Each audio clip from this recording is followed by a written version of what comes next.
Hola amigos, ¿qué tal? Stuart here from Spain Speaks, coming to you today from the city of Pontevedra in the northwest of the country, the capital of the province of the same name, Pontevedra. I'll tell you where that name comes from in a few minutes' time, and I'm going to check out this city and see why it is one of the best cities in Europe when it comes to quality of life. So let's go and check out some of the reasons for that. Now, Pontevedra, although it is the capital of this province, it's not the biggest city here.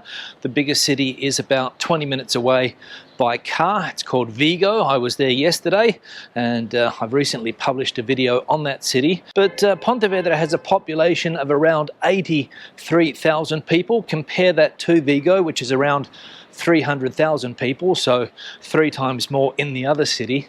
But this city here, Pontevedra, as I said, known for its quality of life, and one of the reasons is, and I'll turn the camera around, a lot of the city, like this street here for example, has limited the use of cars. Now, I'm not going to say that Pontevedra is a totally car-free city, because some cars do travel here. There's one behind me, I think. Residents can park here, and cars are going around the city constantly, and apparently this is an example of the closest thing that you'll get to a car-free city in Europe, or at least that's what the experts say.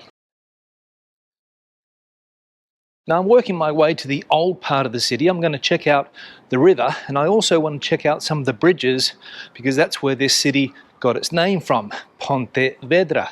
Apparently it comes from Latin. The Romans named the city back in the day, and it means old bridge. And we're going to go and find a couple of those old bridges. So let's go. Pontevedra, of course, is on the Portuguese route of the Camino de Santiago, and I'm sure that there are these backpackers hostels all around the city. A couple of pilgrims here exploring the city. Another example of a street where pedestrians have priority. This one here as well. And basically at this time of the day, the only cars or vehicles that are allowed here are ones that are dropping off goods to the shops. For example, the Mau beer truck in front of us. Now, it's Friday morning around 10 a.m. That's one of the reasons why there's not a lot of people out and about yet. I don't think these streets would become busy until around 11, maybe 12. And then, of course, again in the afternoon, evening, when they would be absolutely heaving, when the locals, the Pontevedreses, get out and about and enjoy their pedestrianised city. Another example of a street where pedestrians have priority. Now, if you don't know where Pontevedra is, as I said at the beginning of the video, it's in northwestern Spain in the autonomous community of Galicia or Galicia. It's well connected to Madrid. There's fantastic motorways. It's also connected by train, buses as well, and it's well connected to other parts of Spain, especially the northern part of the country. So as far as getting here goes, fairly easy, and as far as getting out of this city goes, also fairly easy. And as I mentioned also a couple of minutes ago, it's on the Camino de Santiago, the Portuguese way. So lots of people exploring the city while they are en route to Santiago. And I must say, because it is a city where traffic is limited, you can hear people talking, and you can actually hear yourself think, which is not very usual in other cities in Spain, where traffic can be very, very noisy indeed. But here, that's not the case. And from what I've seen in this city so far, it has a great vibe about it. Lots of coffee shops, lots of bars everywhere, outdoor seating areas. And on a day like today, when it's not raining, because the weather's important here, and I'll talk about that in a minute, lots of places to eat and drink outside, outdoor dining, very, very good. And here's an example of one of these outdoor dining areas at the Gastro Grill. Now I'm entering what looks to be the Casco Antiguo, a place here called the Praça da Leña, and an amazing little square here, which, as I said, I think I'm in the Casco Antiguo. Another fantastic little square where you can sit down, have a drink, have a bite to eat, and enjoy life in this city. One of the important landmarks in this city. Now, for those of you that don't know, Galicia has a very important history and cultural aspect to it. Also, when it comes to language, I spoke about that in a video that I did when I was in Vigo, the Galician language. Gallego, or Gallego as it's known here locally, and walking through these streets you get a sense of the history of this old town, which, as I said, very, very important historically and also culturally. I first came to Pontevedra back in 1991, so around 30 plus years ago, and the city has changed a little bit since then, I think. Obviously the pedestrian areas are more frequent. When I was first here, cars dominated the city, but that is no longer the case, and I'm sure as a result people have better quality of life in this city. Some things haven't changed. For example, the old part of the city, the historical part of the city where I am now, that hasn't changed. So these streets look familiar. Now here we have the Mercado Municipal, where a lot of the locals would do their fruit and veg shopping. So we'll go for a walk here and check it out.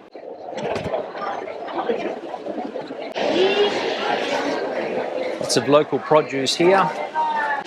Fruit and veg, peppers, lemons, greens, lettuces, more fruit and veg, flowers, and of course over here to the very important fish and seafood section, and of course Galicia famous for its seafood. Here's an example of some of it. ¿Estos han salido de Ría? ¿Salido de aquí? No todo. ¿No todo? Por ejemplo, en la nécora de la ría está en veda. ¿Ah, sí? Sí. Sé que no se puede comprar. No. Vale, vale. Pero los demás, esto sí, ¿no? Sí, el pescado todavía sí, ya está. Muchas gracias. So Galicia famous for its seafood and fish, a big seafood and fish eating part of Spain, and the red meat is also very good here. Morcilla and chickens as well. Galicia famous for its pollos del corral, which are free-range chickens. We've got pork there, and don't forget cheese, producto gallego. Cheese is here, tortilla cheese, also one of the standouts when it comes to food in this part of Spain. More seafood over here, lots of people buying seafood.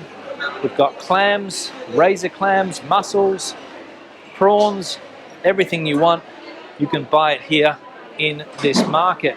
And if I lived here, this is where I would buy my fresh produce. Now here to my right is the river here in Pontevedra, the Lérez River, L-E-R-E-Z, Lérez River. This river goes out into the estuary, the Ria de Pontevedra, one of the many rias here in Galicia, and the Rias Baixas. And over here we have one of these puentes, or ponte as it's called in Gallego.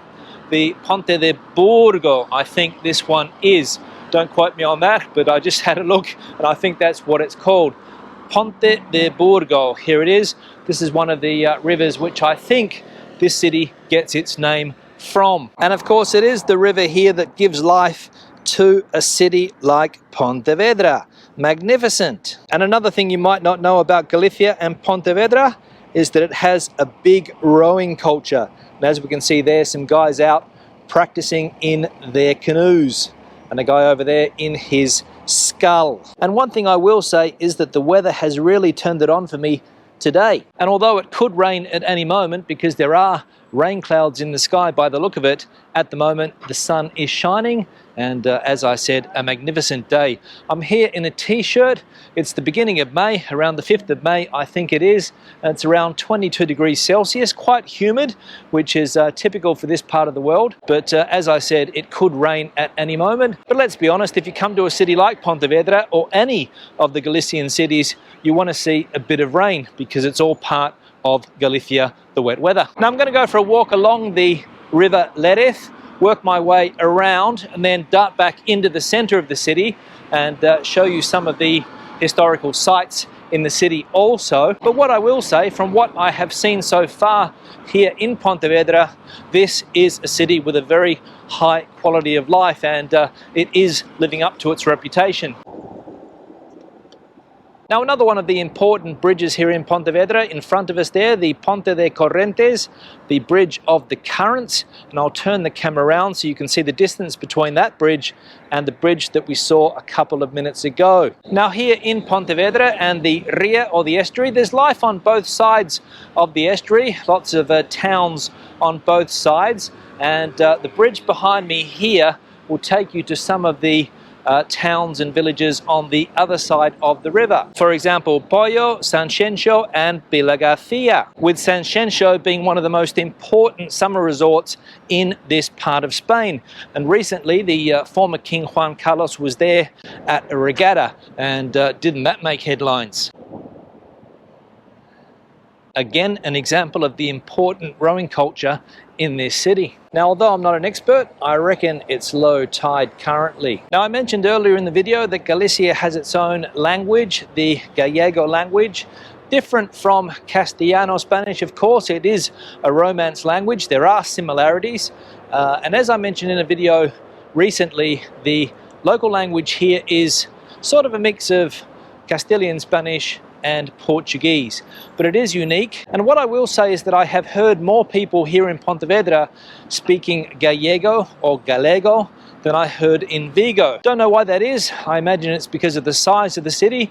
I imagine that has something to do with it, but you will definitely hear more Gallego here than in Vigo. Another of the important bridges here in Pontevedra, Ponte de Barca. And the views from this bridge of the river below, fantastic. Now I'm back in the city, going towards some of the historical monuments in the city, the Basilica, for example. And I'm going to walk down here, try to find the purely pedestrianised area and also some of the big parks in this city. So let's try and find them. Now here's a fantastic park, bang smack in the middle of Pontevedra. Government building over there, the Deputación Provincial de Pontevedra, government building as I said. And a nice place this park would be on a summer's day. Sit down under the shade of these trees, and if you feel like a drink, pop across the road and get yourself a nice cold beer or a nice glass of local white wine, Albarino or Ribeiro. Because one of the absolute pros of this part of Spain is the food and drink culture. Magnificent wines, good quality beers, and the food, second to none. Pretty impressive cross. Now, when it comes to food in this part of Spain, we saw earlier in the video when I walked through the market, all of the different seafoods, meats and things like that, small goods, cheeses. Galicia is famous for those, and seafood basically is the standout, and also meat and the way meat is cooked. Barbecued meat is a speciality here. Churrasco. And there are endless restaurants that will serve you high quality food and drink at reasonable prices still, because the cost of living in a city like Pontevedra is a lot less than in some of the bigger cities here in Spain. For example, Madrid, where prices currently are out of control. But here you can still get a decent meal for a decent price, which is a pro. Now, when it comes to the carless aspect of this city, I want you to listen for a moment. Can't hear any cars, and as I said earlier, that's very unusual in Spanish cities. And the fact that car use has been reduced in this city has been making headlines for the last couple of decades, because I think it was back in 1999 when this concept was first introduced. And if you do a quick Google search, you can see various articles in international press. The city that pioneered Europe's car-free future, for example, from politico.eu. The Guardian has an article as well. For me, this is paradise. Life in the Spanish city that banned cars. Pontevedra, the little utopian city that drove out cars and how they did that. Pontevedra, the pedestrian city. Welcome to the forward-thinking Spanish city that went car-free. And basically, as I said, it has made headlines all over the world, because this is apparently the model of the future. A city where you can hear yourself think, a city where you can have a conversation with another person next to you without having to shout. Very, very important. And you're not going to see many cars, and the most important aspect is that you're not going to be currently breathing in exhaust fumes like you are in virtually every other city here in Spain. So Pontevedra, for that reason alone, gets a huge thumbs up. And this is a classic example of a city that goes to show that if politicians have the cojones to ban cars, people adapt. And to be honest, I don't understand why more cities don't do it. But then again, the answer is quite simple. Politicians don't have the cojones. On that note, I'm going to wrap this video up. Have I been impressed by this small city, Pontevedra? Absolutely. Is this a fantastic city with a high quality of life for its residents? Absolutely. Could you move to this city and enjoy the fantastic quality of life here? Absolutely yes. I have no hesitation in recommending this city here in the northwest of Spain.